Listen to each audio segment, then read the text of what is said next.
Today I have the pleasure to introduce to you our guest speaker, who we got the pleasure to spend a few hours yesterday with as he shared about the power of relationships, attachments, empathy, apologies, different ways we cope, different ways we act in relationships.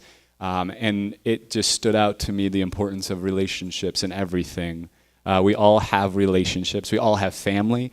We all have friends. And I know many of us in here have some relationships that are very difficult because of different faith views, different things we've gone through. So I know we're all going to learn a tremendous amount. So Isaac has been with us 6 months ago in May of last year. So we're welcoming him back. He started a clinic in Denver, Colorado. I Am Clinic, so he is the clinical director there. And since we had him here last time, some fairly big news happened, and he became the interim director of the Gay Christian Network. So I know not everybody understands what that is, so maybe I'll give you a chance to maybe fill us in briefly on what that might mean and what the Gay Christian Network actually does. But would you guys give Isaac a warm One Church welcome as he comes up and shares with us this morning?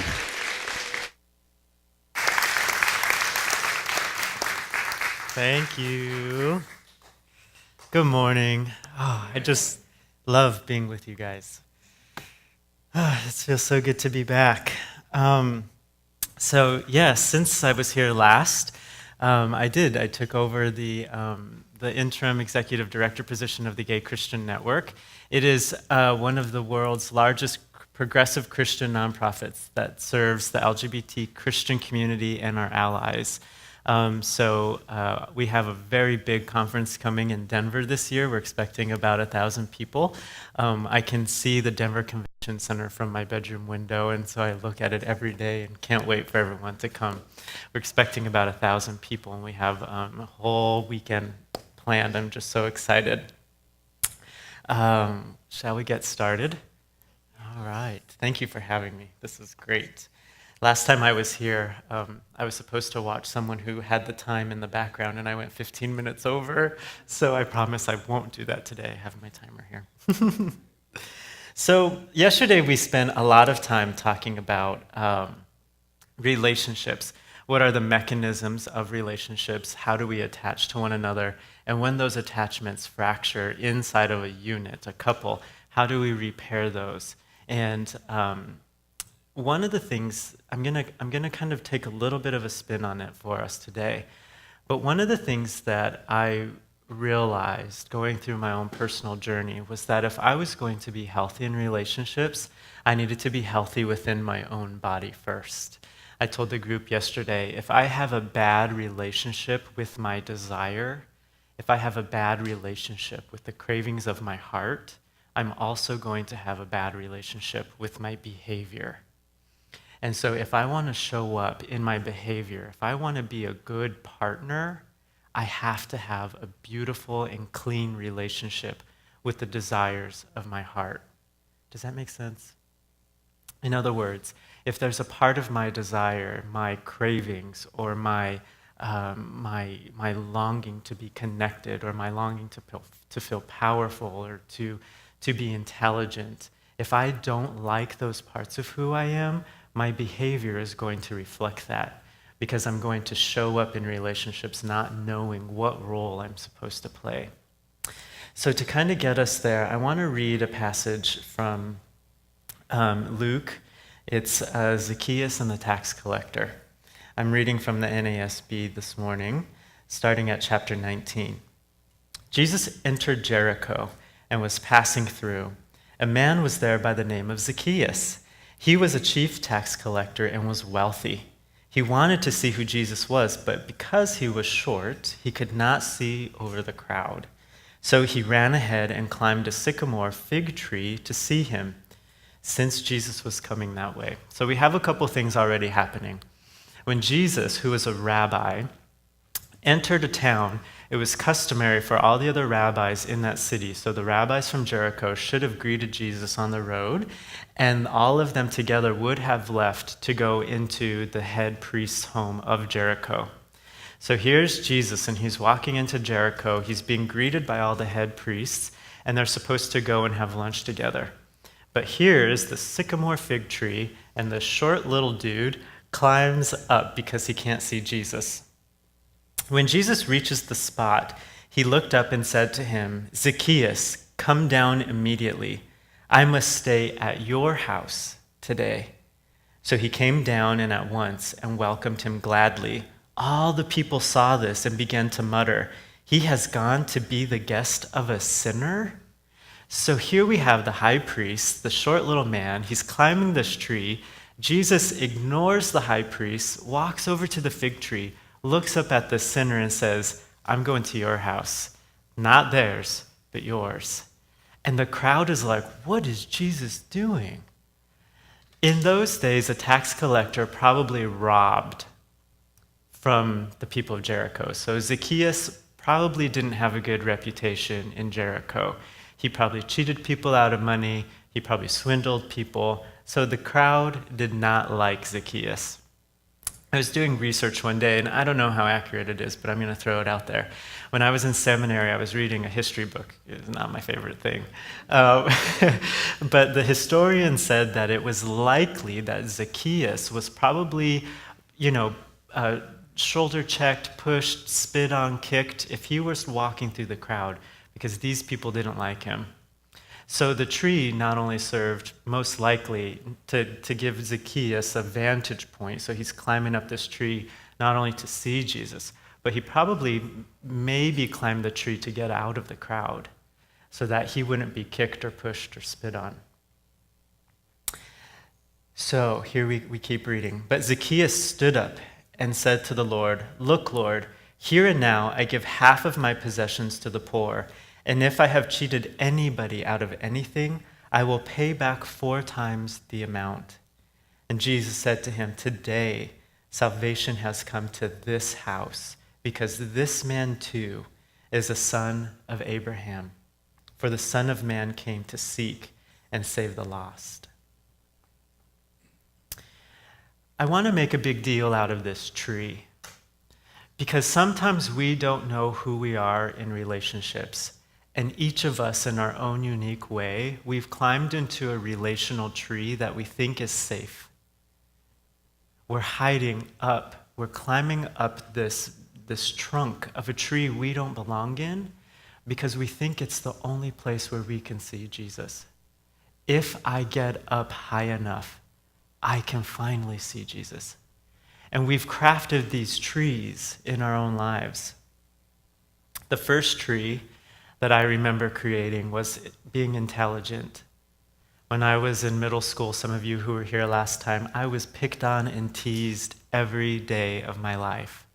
And so I thought if I could be intelligent enough, I could survive.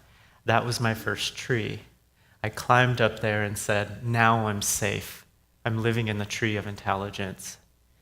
The second one was drinking. By the time I was in college, I was very, very close to needing rehab. I was drinking by myself almost every day, and I scared my parents pretty badly. My dad almost checked me into a hospital once for 72-hour hold for suicide. I had climbed up into a tree because I thought that being among the crowd or being in the crowd of the people of my life was so painful. With their words and their judgments, they were spitting and kicking and punching me. And I needed a tree to escape that intolerable pain. I had to climb up into this tree to see Jesus. Otherwise, I couldn't do it all by myself. The third tree that I began climbing up once I stopped drinking was I began using relationships. I thought that if I had someone next to me, I would be safe. And if they were strong enough, capable enough, successful enough, I could climb up into the branches of who they were, and on one of the strongest branches, I would perch my nest and live, and from there I would be safe. It's important for us to really identify what trees we're creating in our life. Some of us have a secret life of sexual online activity. Some of us use gambling. Some of us, who knows what we're using? Food for some of us. But we've climbed up into these trees to medicate the pain that we've suffered, that we've endured, because there's something that I call an identity distortion, and we unpacked this a little bit yesterday, so I'm going to describe it for us.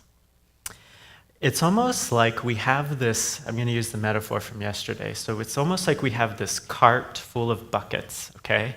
And on this cart, there's all of these buckets, and they each have a label. I want to feel like I belong, I'm cherished, I'm beautiful, I'm desirable, I'm powerful, I'm significant, I'm smart, I'm wanted, I matter. And we push this cart out in front of other people and we say, hey, will you fill my buckets up?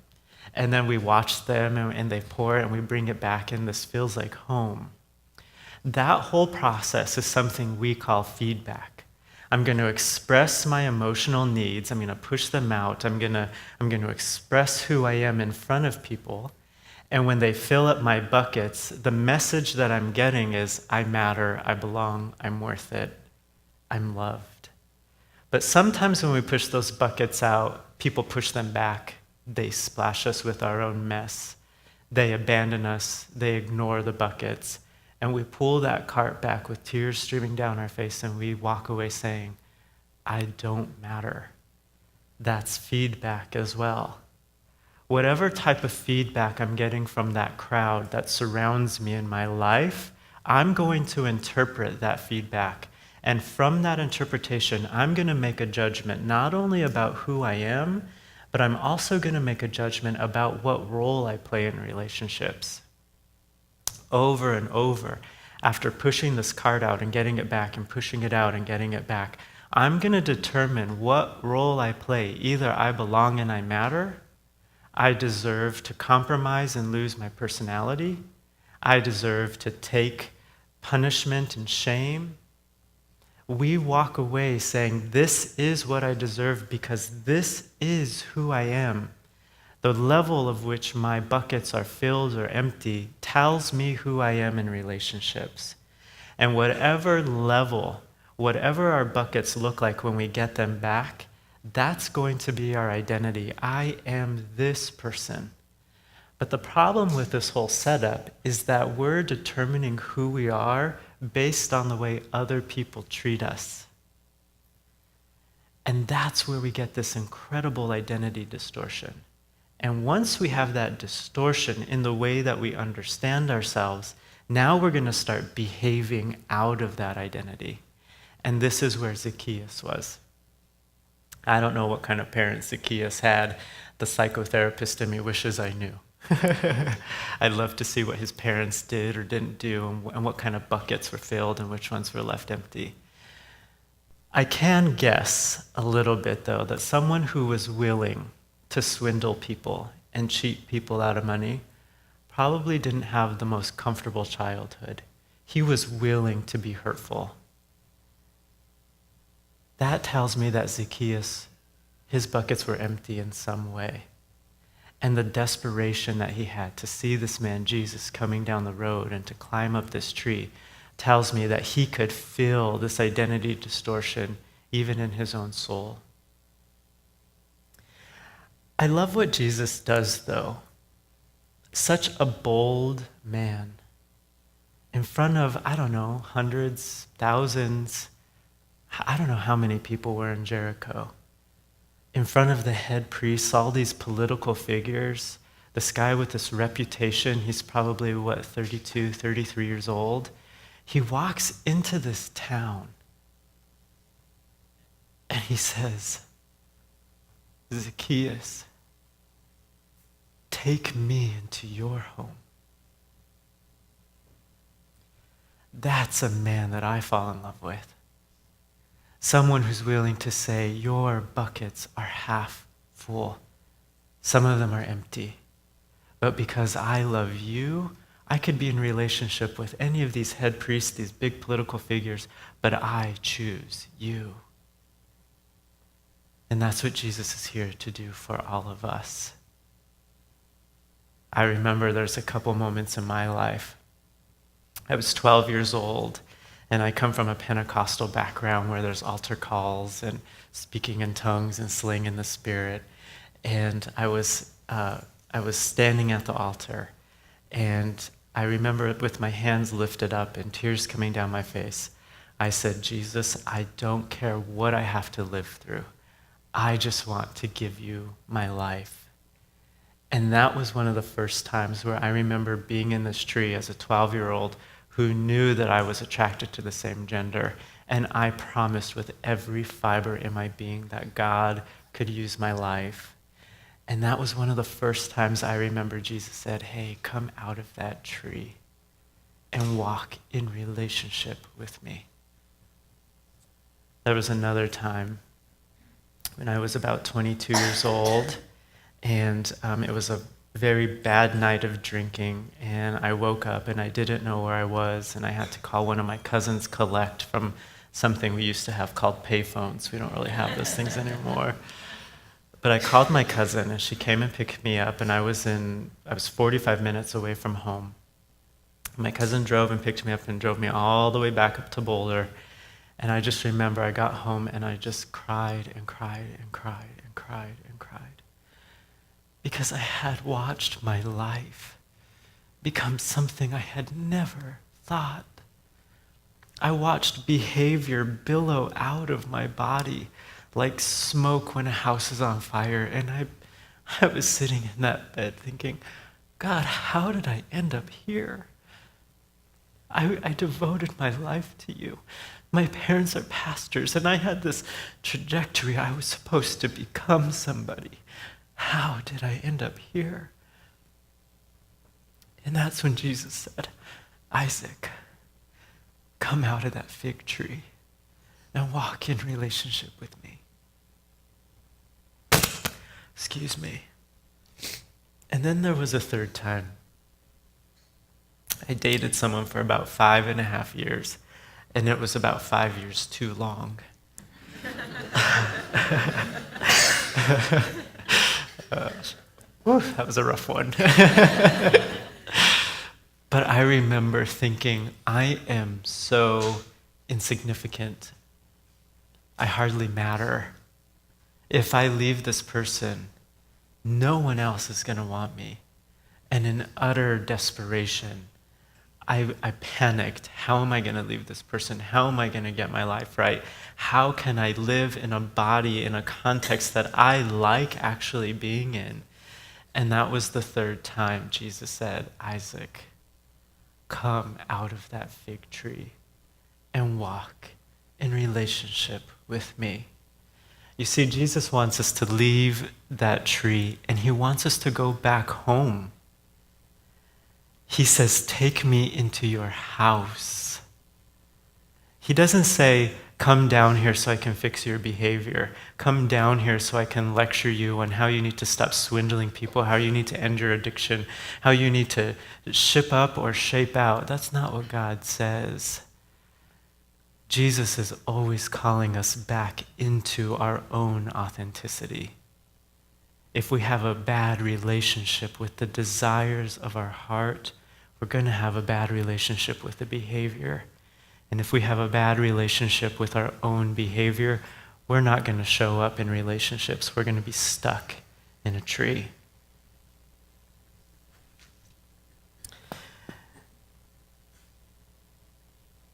One time I was sitting at, I was actually here in Scottsdale. What is it called? It's the mall near Arcadia, the Fashion Square. Yes, I was sitting there, and it was Christmas time, and there was a mom, and she had a little toddler with her, and she said, Abigail, here's your orange juice.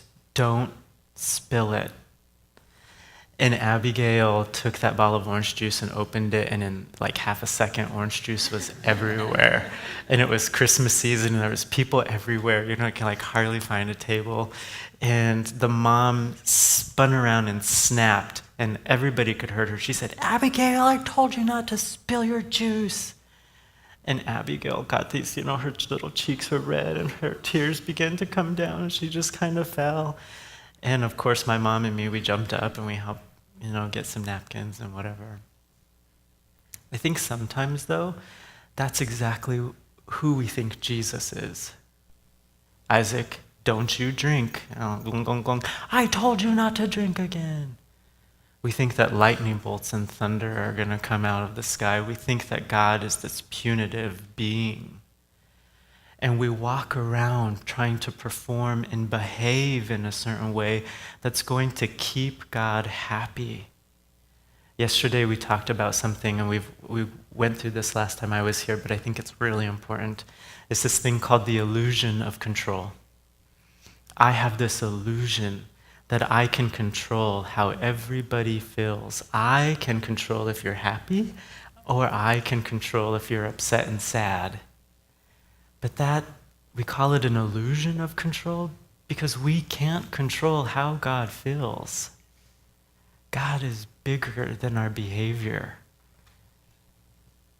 I don't think we surprise God with any behavior we have.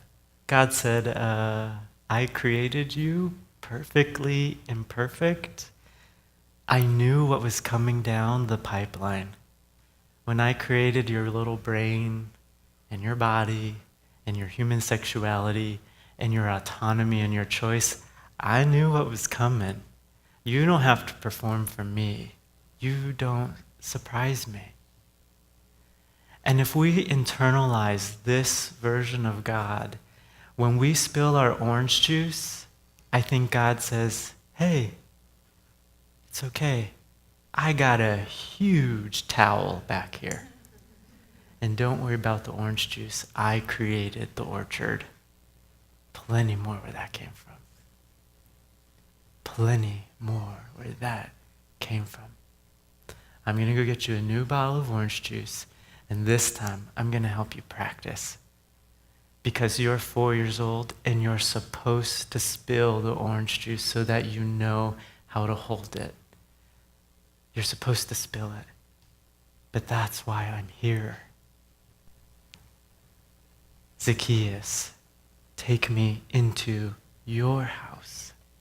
Samantha, take me into your house. Jonathan, take me into your house.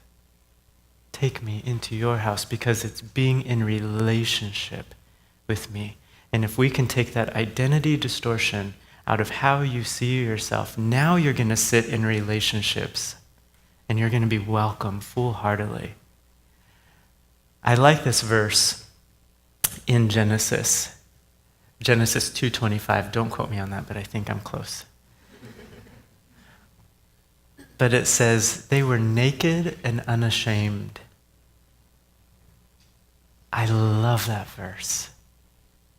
When I show up in relationships in my complete vulnerability, and I say, this is who Isaac Archuleta is. I don't have a clean record. I don't perform well all of the time. And I make some pretty big mistakes. And if I'm not careful, I fall into some old traps. And if I'm not rested, I get really hangry sometimes. But when I show up in that vulnerability, and someone who loves me says, Isaac, it's okay. I still love you. When I'm naked and unashamed, that is the only time that I know I am fully loved for all of who I am. But I have to honor and respect and cherish the cravings of my own heart. I used to think that it was really dirty to want to be held by someone of the same gender. I thought that that was the worst thing in the world. I had a bad relationship with the desire of my heart. And because of that, my behavior was chaotic, and I was medicating that pain in any way I could. But I had to look at the desires of my heart. There's this verse, Psalms 13:39. Again, don't quote me. I'm shooting from the hip here. But it says, God knit me in my mother's womb. Even before my frame was made, you knew who I was. There's another verse that said, God gives us the desires of our heart. And I used to think he was like Santa Claus, like I'd have this desire and be like, oh God. And then like, ta-da, here was the desire of my heart. God gave it to me. No, God said, here is desire. There's your heart. I'm giving you the desires of your heart even before you were born. And it took me a long time to look at that desire to be held by the same gender, to fall in love with the same gender and say, oh my gosh, this thing is actually clean. This is clean. And when I fell in love and I repaired that relationship with the desires of my heart, automatically my behavior changed. But I had to let God approach me in my tree. And I had to stand naked and unashamed, not only in front of God, but also in front of the people who were in my crowd, just like Zacchaeus did. Right when he gets out of the tree, he says, I'm sorry, everybody. I'm sorry. And if I've taken anything from you, I'm going to give you back 4 times what I stole. I am so sorry. Zacchaeus finally learned who he was in relationships. He finally figured it out. This means that in our relationships with one another, when we go home today and back into our lives, we have to practice that vulnerability. Hey, babe, I've been doing something and you don't know about it. But I need to be in front of you naked and unashamed of who I am and what I've been doing. Hey, hun, I'm carrying something that I haven't talked to you about and it's painful. And I've been hiding it from you because I thought that if you saw it, you would think that I was weak. But I have to stand in front of you being naked and unashamed. I need to push this cart out in front of you and say, I've been hiding this bucket from you, but can you please fill it up? Because there's something about my desire. I need your feedback to help me learn that from the inside out, I am clean. But I need to be in front of you in utter vulnerability. And if someone is going to do that to you, you have to be ready to sit there and say, yeah, show me what you got. Because when I fell in love with you, I just didn't fall in love with the clean parts. I fell in love with the dirty parts too. When I chose you, I didn't just choose the good, I chose everything. This goes 2 ways. Not only do we have to practice being vulnerable, but we have to be prepared for the vulnerability of others.